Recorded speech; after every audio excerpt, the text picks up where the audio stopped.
أنفسنا ومن سيئات أعمالنا من يهده الله فلا مضل له ومن يضلله فلا هادي له ونشهد أن لا إله إلا الله وحده لا شريك له ونشهد أن سيدنا ومولانا محمدا عبده ورسوله صلى الله تعالى عليه وعلى آله وأصحابه وبارك وسلم تسليما كثيرا كثيرا.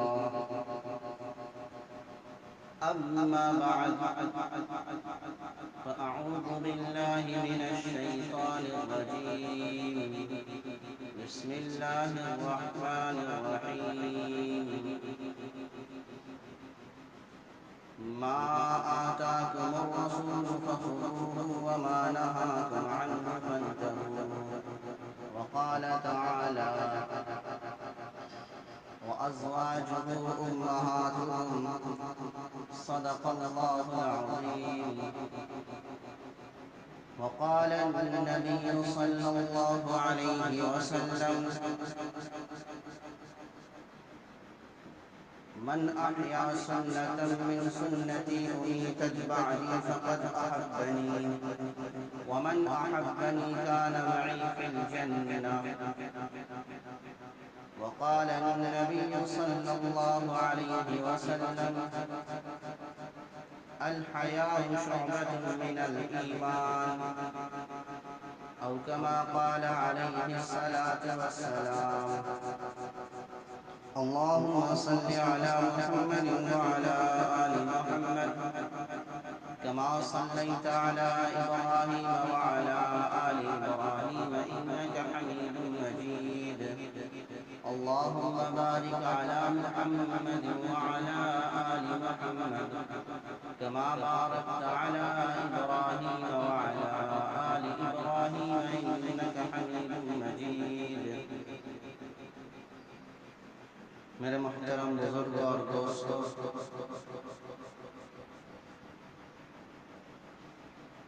اللہ تبارک و تعالی نے ہمیں اس نبی کی امت میں پیدا فرمایا جو نبی آخری نبی ہے. یہ اللہ کا ہم پر بہت بڑا احسان ہے کہ اللہ نے ہمیں محمد صلی اللہ علیہ وسلم کی امت میں پیدا فرمایا. میرے دوست بزرگوں، آج کے دور میں اغیار کی طرف سے، اعداء اسلام کی طرف سے، دشمنان اسلام کی طرف سے کائنات کے مولا و سردار امام الانبیاء، تاج انبیاء، بدر انبیاء، سید الانبیاء، سید الانبیاء جناب محمد رسول اللہ صلی اللہ علیہ وسلم کی ذات اقدس کو نشانہ بنایا جا رہا ہے.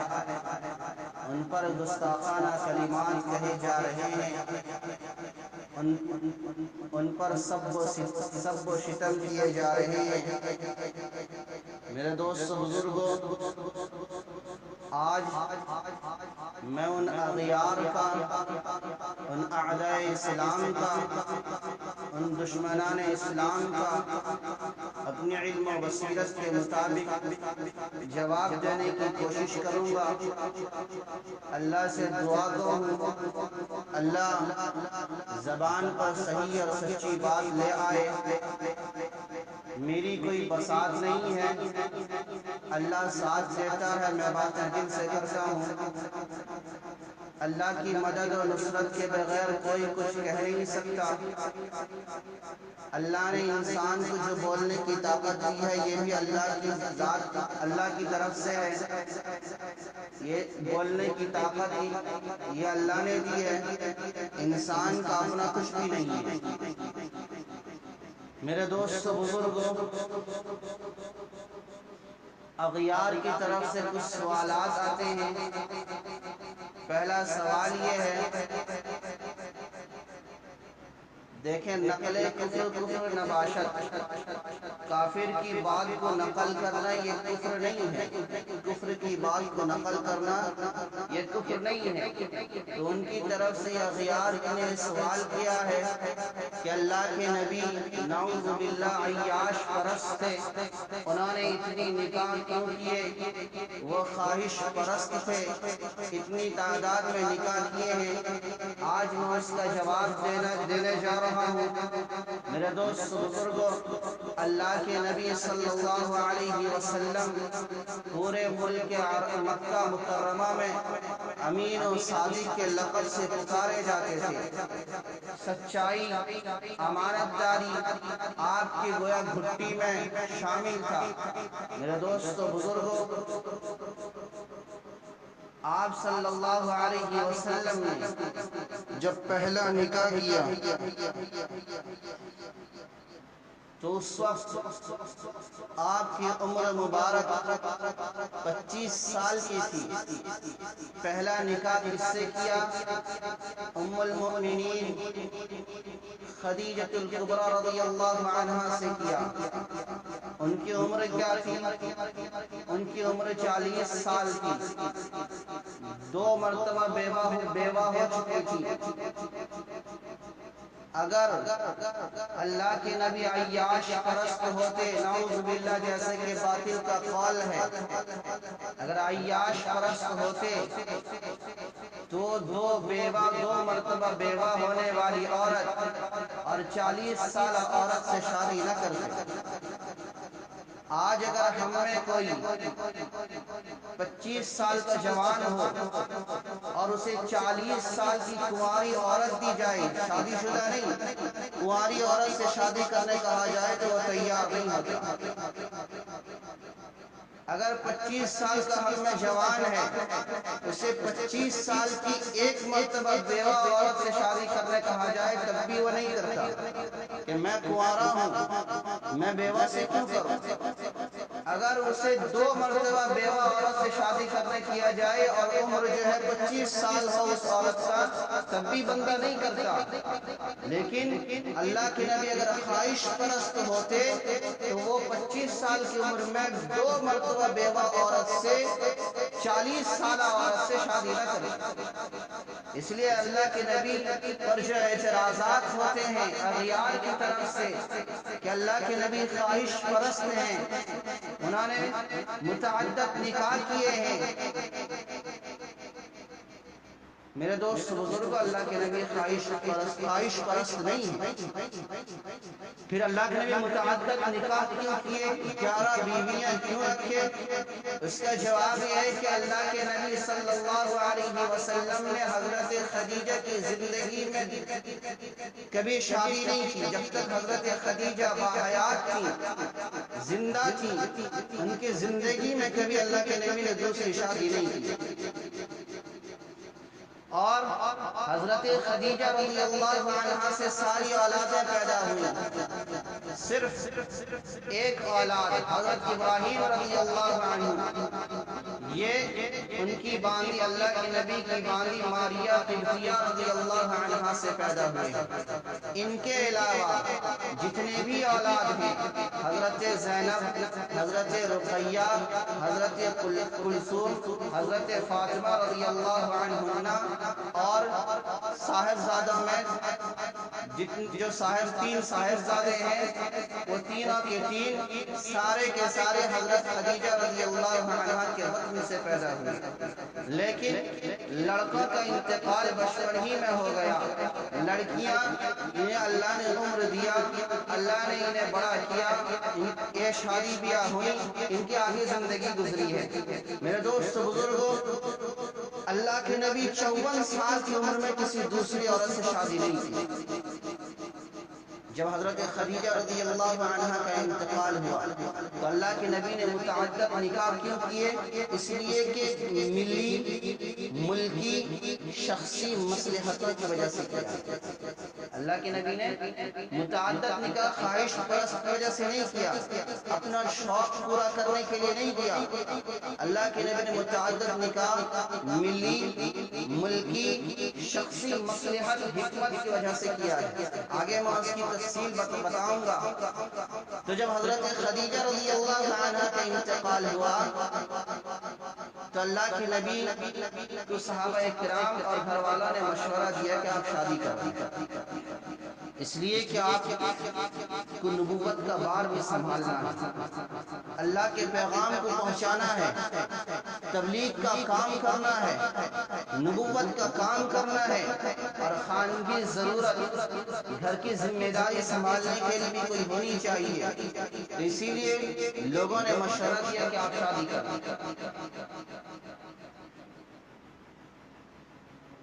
تو اللہ کے نبی صلی اللہ علیہ وسلم کو مشورہ دیا کہ شادی کر لیں، بچیوں کی پرورش کرنی بھی ہے، بچیوں کی دیکھ بھال کرنی ہے۔ اگر آپ نبوت کے کام میں، تبلیغ کے کام میں لگے رہیں گے تو بچیوں کی صحیح پرورش نہیں ہو پائے گی۔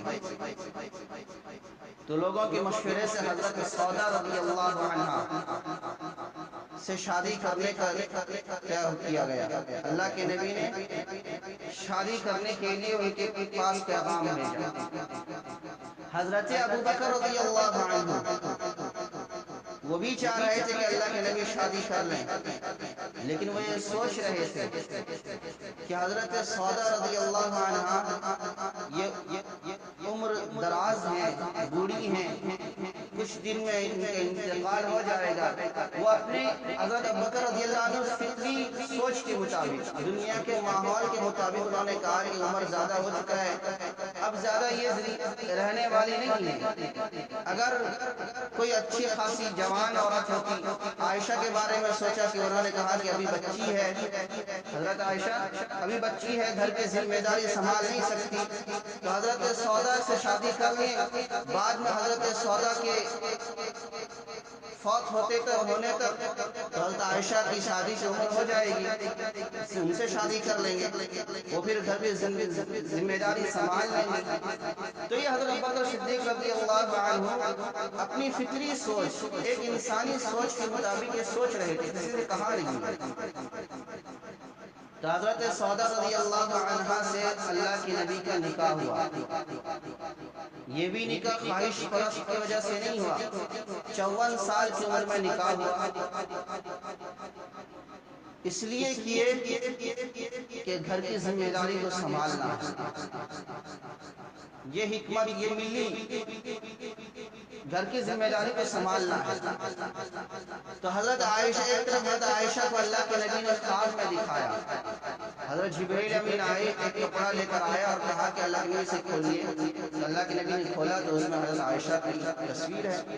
حضرت عائشہ کو اللہ کے نبی دیکھے ہوئے تھے اور فرمایا کہ عائشہ کی بچی ہے، کچھ توجہ نہ دیا۔ پھر دوبارہ خواب میں دکھایا گیا اور کہا کہ یہ آپ کی بیوی ہے، یہ آپ کی بیوی ہے۔ اس طرح اللہ کے نبی کا حضرت عائشہ کا نکاح اللہ کے نبی سے ہو گیا۔ حضرت عائشہ کا اللہ کے نبی سے نکاح کیوں ہوا؟ حضرت عائشہ اور حضرت زینب رضی اللہ عنہما، ان دونوں کا نکاح ملی حکمت کی وجہ سے، ملی مصلحت کی وجہ سے کیا گیا ہے۔ حضرت عائشہ کا نکاح اللہ کے نبی سے اس لیے کیا گیا کہ حضرت عائشہ ذہین ہیں، فطین ہیں، اور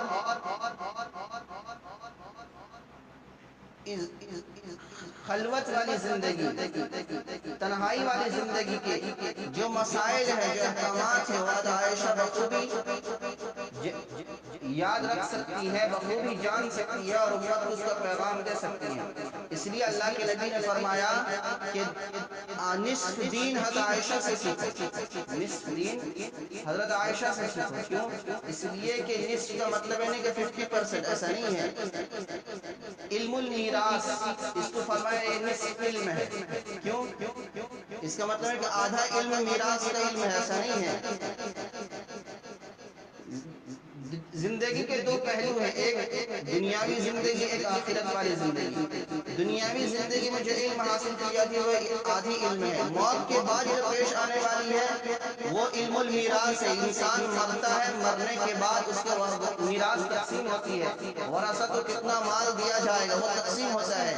تو ایک زندگی کے میں تقسیم ہوتی ہے، ایک مرنے کے بعد تقسیم ہوتی ہے، تو اس کا علم جو ہے اسے علم الفرائض کہتے ہیں، اور علم الفرائض کو آدھا علم کہا گیا ہے۔ اس کا مطلب نہیں کہ 50-50 ایسا نہیں ہے۔ تو اللہ کے نبی نے فرمایا عائشہ سے آدھا دین سیکھ، اس کا مطلب ہے نہیں کہ 50-50 ہے، آدھا 50% ایسا نہیں ہے۔ ایسا ہے کہ اللہ کے نبی کی دو زندگی ہیں، ایک خلوت والی زندگی، ایک جلوت والی زندگی۔ جلوت کہتے ہیں عوام الناس کے سامنے زندگی، خلوت کہتے ہیں تنہائی والی زندگی۔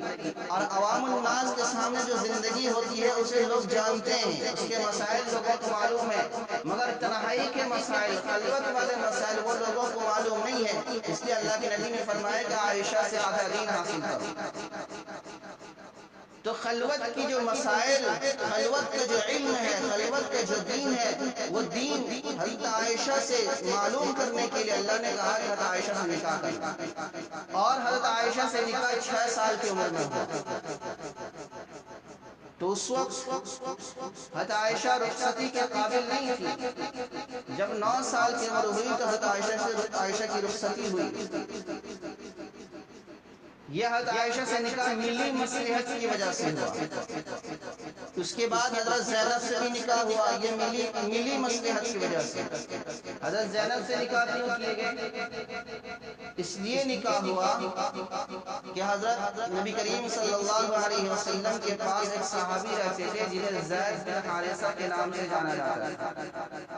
وہ غلام تھے حضرت خدیجہ کے، جب حضرت خدیجہ سے نکاح ہوا تو حضرت خدیجہ نے اللہ کے نبی کو ہدیہ کر دیا، حضرت زید کو اللہ کے نبی کو ہدیہ کر دیا۔ حضرت زید اللہ کے نبی کے پاس رہا کرتے تھے، جب ان کے گھر والوں کو خبر ہوئی تو انہوں نے مال اور تحفہ فدیہ تحائف لے کر آئے، اللہ کے نبی سے کہا کہ آپ ہمیں زید کو دے دیں۔ اللہ کے نبی نے فرمایا کہ وہ اسے پوچھو اگر جانا چاہے تو لے جائے، مجھے کوئی اگر نہ جانا چاہے تو میں زبردستی نہیں کر سکتا۔ تو ان کے حضرت زید کے باپ، ان کے چچا وغیرہ ان سے کہنے لگے کہ چلو ہمارے ساتھ اپنے گھر چلو۔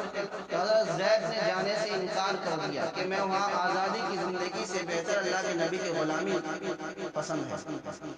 اتنا کہنا تھا تو اللہ کے نبی نے کہا کہ آج سے زید میرا بیٹا ہے، زید میرا بیٹا ہے، منہ بولا بیٹا بنا لیا۔ جب ان کی شادی کی عمر آئی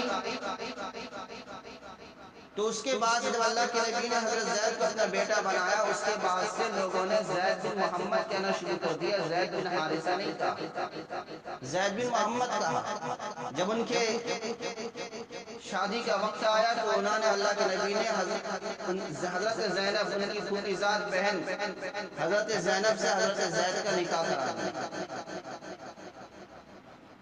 جب حضرت زینب اور حضرت زید میں نباہ نہ ہو سکا، ازدواجی زندگی خوشگوار نہ گزری، تو حضرت زید اور حضرت زینب کے درمیان تفریق ہو گئی، جدائی ہو گئی، انہوں نے ان کو طلاق دے دیا۔ اب جب طلاق دے دیا تو اللہ نے آسمان سے پیغام بھیجا کہ ہم نے زینب کے ساتھ تمہارا نکاح کرا دیا، ہم نے زینب کے ساتھ تمہارا نکاح کرا دیا۔ حضرت زینب کے ساتھ نکاح کیوں کرایا؟ اس لیے کہ لوگوں میں یہ رواج تھا، لوگوں کی یہ سوچ تھی کہ منہ بولا بیٹا، متبنہ بیٹا، اس کی بہو سے نکاح کرنا جائز نہیں ہے۔ لوگوں کے اندر یہ سوچ تھی، منہ بولے بیٹے کے بہو سے شادی کرنا، بیوی سے شادی کرنا جائز نہیں ہے۔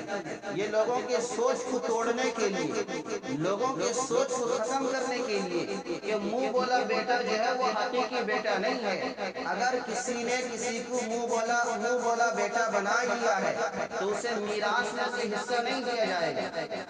حصہ حقیقی اولاد کو میراث میں سے، ترکہ میں سے حصہ دیا جائے گا، منہ بولے بیٹے کو میراث میں سے حصہ نہیں دیا جائے گا۔ اور اگر کسی نے کسی لڑکے کو منہ بولا بیٹا بنایا ہے جب لڑکا بالغ ہو جائے، جس عورت نے اسے منہ بولا بیٹا بنایا ہے، اس عورت کے لیے پردہ لازم اور ضروری ہے۔ اگر کسی نے کسی لڑکی کو منہ بولی بیٹی بنایا ہے، جب لڑکی بالغ ہو جائے تو اور جو مرد منہ بولی بیٹی بنایا ہے، اس مرد کو چاہیے کہ اس عورت سے پردہ کرے، اس لڑکی سے پردہ کرے۔ اس لڑکی کو چاہیے کہ اس مرد سے پردہ کرے۔ منہ بولی اولاد سے بھی پردہ ضروری ہے، وہ حقیقی اولاد نہیں ہے، انہیں میراث نہیں دیا جاتا۔ تو اسی لیے منہ بولا بیٹے کی بہو جو ہے، بیوی جو ہے، اس سے نکاح کرنے، اس رواج کو توڑنے کے لیے اللہ کے نبی نے فرمایا کہ حضرت زینب سے ہم نے آپ کا نکاح کرا دیا، اور یہ نکاح آسمان پر ہوا، یہ نکاح آسمان پر ہوا۔ یہ ملی مصلحت کی وجہ سے اللہ کے نبی نے یہ نکاح کیا۔ اس کے بعد حضرت ام حبیبہ رضی اللہ عنہا اور حضرت صفیہ رضی اللہ عنہا، ان دونوں سے اللہ کے نبی نے ملکی